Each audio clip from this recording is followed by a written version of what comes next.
This isn't an act. This isn't anything fake. This is off the top of my head, like I always do. No script, no fake persona, nothing. No.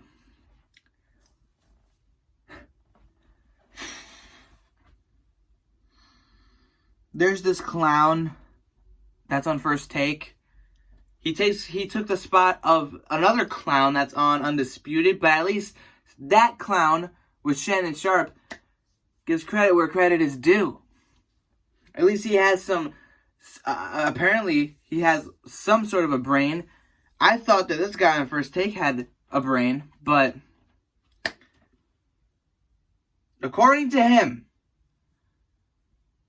who needs to play better in order for the Eagles to win on Sunday? Is it Ronald Darby? Jalen Mills, the secondary, for consistently disappointing against teams that you shouldn't be allowing to score 30-plus points against you? Or how about Fletcher Cox in the front four for a lack of pressure, a lack of consistency throughout the entire season?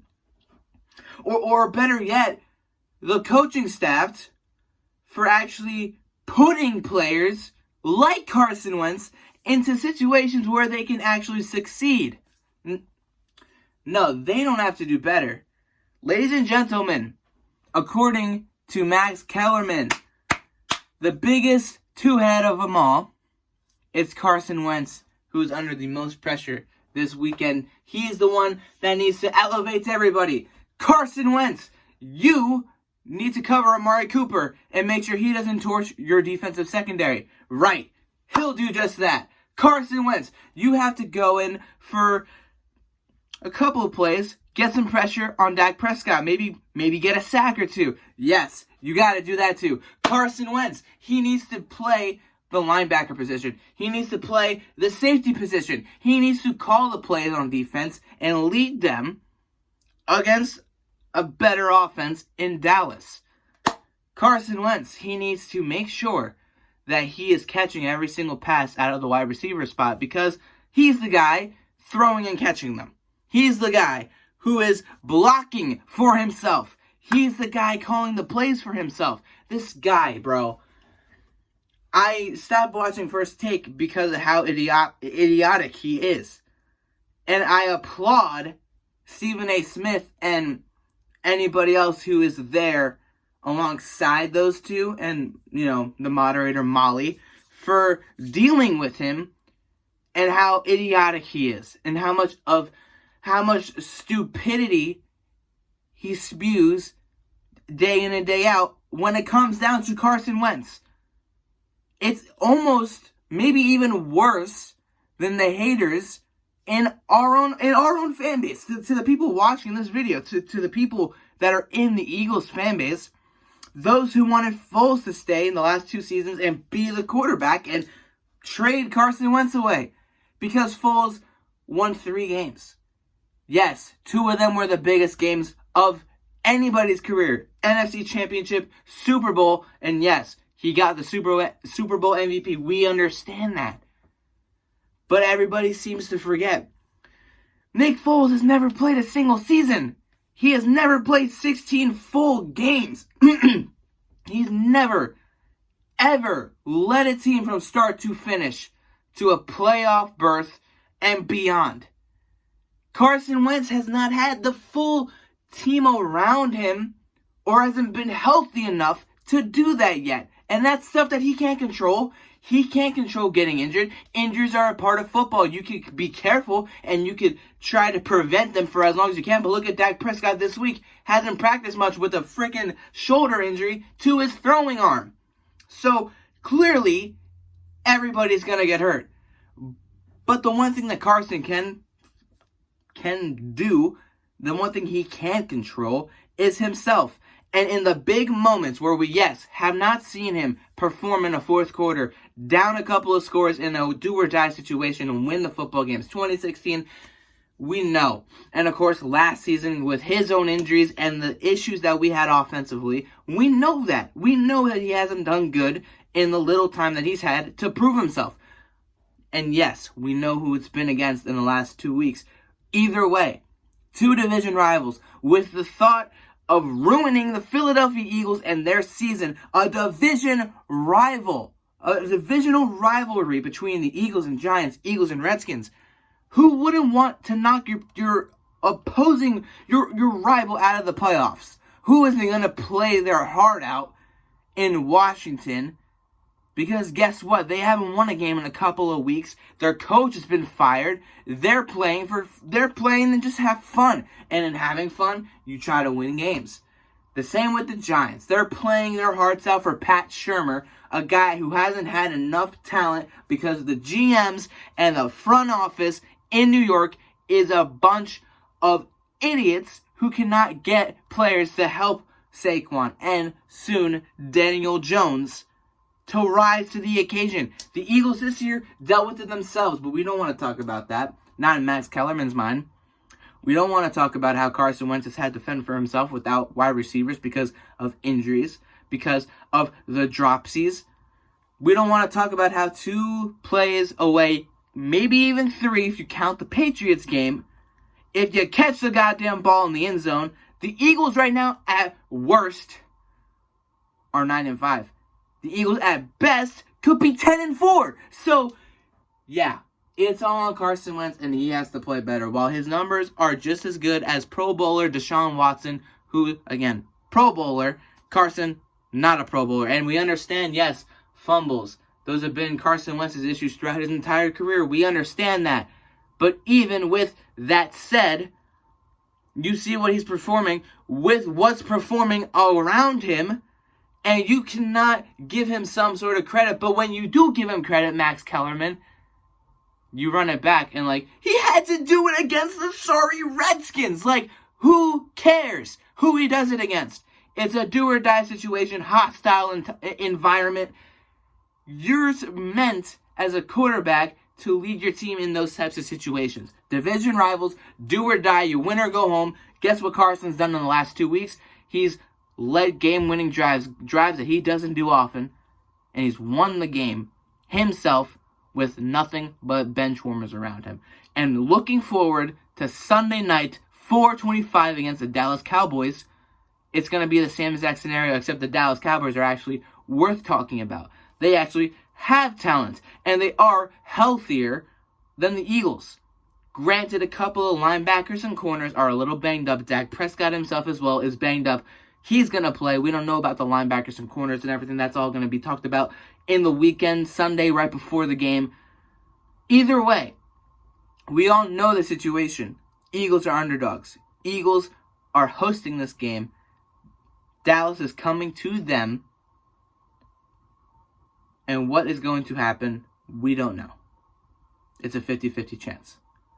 At this point in time, it's a 50-50 chance, and I've spoken little about the game, not just to you guys, but to everybody around me, my family, my father, my coworkers, who are also big-time Eagles fans, people on the media like you guys as well. I haven't talked about the game because it's a crapshoot, okay? It's 50-50 with the way both these two have played. The Eagles and the Cowboys, this whole season has been up and down for both of them. Eagles have had more injuries. Cowboys have had more mental and just overall breakdowns in and off the field that have costed them games. Eagles and Cowboys alike could be 10-4 right now, battling it out for an 11-4 record to take the lead in the division. But instead it's 7-7 because of their inconsistencies and own situations. But I will say this. The Eagles will beat the Dallas Cowboys. And if they don't, I'll eat my words. I always do. Whenever I'm wrong, I'm wrong. And guess what? That's all you got to do on this platform. And that's what I do. But the Eagles will win. And when they do, I cannot wait to be streaming live with you guys, crying tears of joy while laughing, knowing that we are going to win the NFC East. And again, if I'm wrong, I'm wrong. But Max Kellerman, you're a fucking fraud. And I applaud Stephen A. Smith I applaud Shannon Sharp. I applaud a lot of guys who understand the circumstances that the quarterback Carson Wentz is in. Carson Wentz has been playing better, but you want him to play even more better. You want him to do even more while he's asked to already do more than Nick Foles was ever asked to do. And nobody takes into account the secondary, the defense itself, for being scrubs, for playing like scrubs, when we know they're not. The Eagles got to get pressure on Dak Prescott. The Eagles have to get to Dak Prescott. They have to stuff the run and keep Ezekiel Elliott and any running back, for that matter, from breaking something big. We know that. And offensively, the Eagles got to see and let Carson do what he's got to do. You got to get him out of the pocket more. Whether Lane Johnson is playing or not, you need to move him around. You need to get Carson Wentz moving around, up-tempo, making plays by himself, letting him get comfortable, incorporating what you got however way works best, especially against the defensive scheme that they're going to throw at you. It's Dallas, okay? They're going to be blitzing a lot. They're going to be tough to run against, but guess what? Boston's guy Miles Sanders the last 3 weeks have looked really good in relief of a Jordan Howard who might not play. So we know what's at stake. We know who we got. It's just time to rise to the occasion. And these Eagles, I was listening to 94 WIP. These Eagles have one thing over the Dallas Cowboys that at this point in time they'll always have over the Dallas Cowboys, and that is mentally they are built for this situation, for this environment, for this type of game. Even with inexperience as far as playoff games and Carson Wentz or any other position, any other player, this team mentally, from coaching to the players that play on the field, they are the ones that know what this is all about. The veterans, the leaders, the captains of this team, even Carson Wentz, despite not having that playoff experience, knows what's at stake and knows how to go about that. Backs are against the wall. Eagles seem to play at their best when their backs are against the wall, when they know that it's all or nothing, do or die. You saw it last year when they were 6-7, got on a 3-game winning streak, and won a game in Chicago, when Chicago is one of the top 3 teams and best defense in the NFL. You saw it in 2017. When Carson Wentz went down, Nick Foles stood in there and was told just to manage the game from the offensive side. And he went on a tear and won us the goddamn Super Bowl. So clearly, the Eagles, the last 2 seasons, with their own issues and their own situation, injuries, anything, they've managed and they've fought around it, and they've come out strong. Even though last year they lost in heartbreak, even though the year before they won in a Super Bowl. They know what's at stake and they know how to get about that. And I'm telling you right now, this game is not going to go the way you think it is. I know a lot of Cowboy fans that follow me, they talk about, 37-17, it's going to be a big win for Dallas. It's not going to be that great a game for Philly. They're gonna get their asses kicked, right? I'm going to tell you one thing and one thing only. This game is not going to be like the game in October. That's number 1. And number 2, the Eagles have so much more momentum, so much more of an advantage in this game. Starting with the fact that they're at home. That's number 1. And number 2, the fans are going to be rocking. They're on a 2-game win streak off of 2 big-time momentum-changing drives that they just change your outlook with the way that they went about it. Fourth quarter against the Cowboys, or against the Giants, and overtime against the Giants, and then the game-winning drive against the Redskins.